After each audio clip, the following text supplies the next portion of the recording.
Hola, hoy hablaremos sobre la auscultación cervical. Esta se realiza mediante un dispositivo médico que nos permitirá escuchar y evaluar los sonidos de la deglución. Nos dará información sobre los sonidos pre- y postdeglutorios y los diferentes sonidos de la vía aérea. Aporta información sobre la fase faríngea de la deglución y es un abordaje no invasivo. Procedimiento. Para esta prueba, primero se posiciona el paciente para la deglución. Se facilitan alimentos líquidos, espesos, sólidos y blandos. Se continúa ubicando el estetoscopio al lado lateral del cartílago tiroides y se solicita al usuario que ingiera cada una de las sustancias. En este procedimiento, el estetoscopio debe estar ubicado antes, durante y después de cada deglución.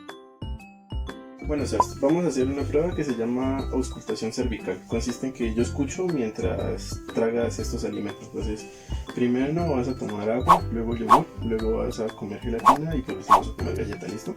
Entonces, yo coloco el fonendoscopio aquí mientras lo haces. Entonces, yo ya te doy la instrucción para que inicies.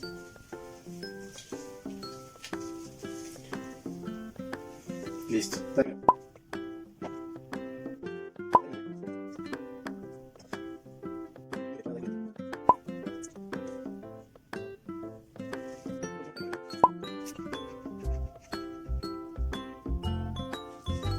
Listo, muchas gracias. Análisis de resultados. Esta prueba nos proporciona información sobre los sonidos deglutorios que son loop dug, flushing y popping, que en nuestro paciente encontramos unos sonidos característicos como loop dug.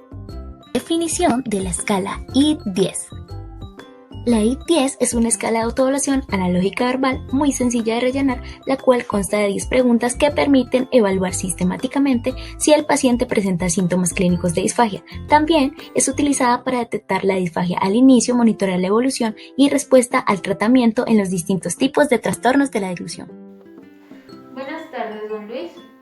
Buenas tardes.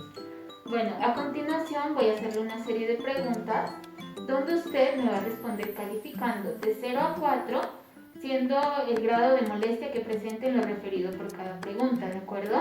De acuerdo.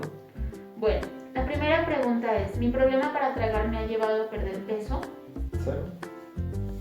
¿Mi problema para tragar interfiere con mi capacidad para comer fuera de casa? 0. ¿Tragar líquidos me supone un esfuerzo extra? 0. ¿Tragar sólidos me supone un esfuerzo extra? 0. ¿Tragar pastillas me supone un esfuerzo extra? 0. ¿Tragar es doloroso? 0. ¿El placer de comer se ve afectado por mi problema para tragar? 0. Cuando trago, la comida se pega en mi garganta. 0. ¿Toso cuando como? 0. ¿Tragar es estresante? 0. Muchas gracias. 10. El paciente debe responder a cada pregunta de forma subjetiva en una escala del 0 al 4. Como se pudo observar, el paciente anterior respondió 0 en todas las preguntas, lo que significa que su deglución se encuentra normal. Sin embargo, si hubiese obtenido 3 o más puntos, significaría que su deglución está alterada.